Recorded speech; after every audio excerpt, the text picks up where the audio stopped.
এই তো এসে গেছি একটা হোলি স্পেশাল ব্লগ নিয়ে। বাপরে কেমন চোখ জ্বলছে। তো আমরা বেরিয়ে পড়লাম ভোরবেলা, আর ইনি ঘরে ময়শ্চারাইজার মাখতে ভুলে গেছেন। কি অদ্ভুত, দেখতেই পাচ্ছ পুরো নির্ঝুম জায়গা এলাকা, কেউ তখনও ওঠেনি। আমরা গাড়ি নিয়ে বেরিয়ে পড়েছি। কোথায় যাচ্ছি দাঁড়াও বলবো, সাথে থাকো।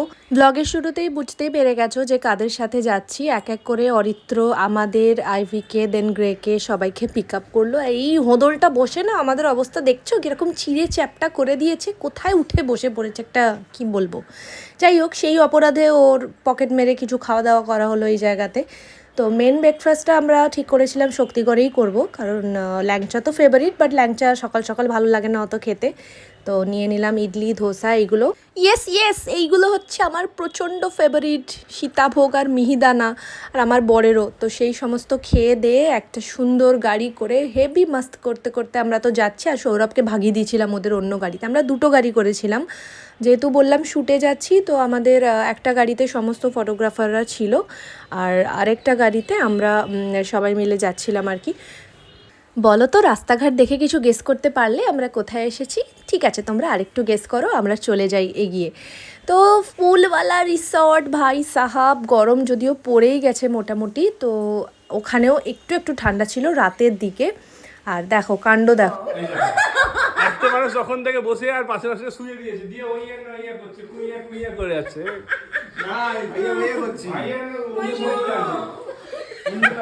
ওটা ভাইয়া সাইয়া, ওটা ভাইয়া। আইভি আর গ্রেকে তো সবাই চেনো, ভীষণ ফেমাস সোশ্যাল মিডিয়াতে, খুব ভালো একটা কাপল কন্টেন্ট ক্রিয়েটার। আর আমার বর তো আছেই। আমি অল্প অল্প শুরু করেছি, তো লেটস সি কী হয়। তো সেজে গুজে চলে গেলাম। আর যাই হোক, তোমাদের কাছে রাখবো না সাসপেন্স। আমরা চলে গেছিলাম শান্তিনিকেতনে। একটা বিষয় একটু অ্যাওয়্যার করে দিই, শান্তিনিকেতনে কিন্তু শ্যুট করতে খুব ঝামেলা করে। তো যারা যাচ্ছ একটুখানি দেখে বুঝে যেও, অনেক রেস্ট্রিকশনস আছে। আর সারাদিন সেই সকালে ব্রেকফাস্ট করেছি, আবার সন্ধেবেলা, মানে অবস্থা খারাপ পুরো না খেয়ে।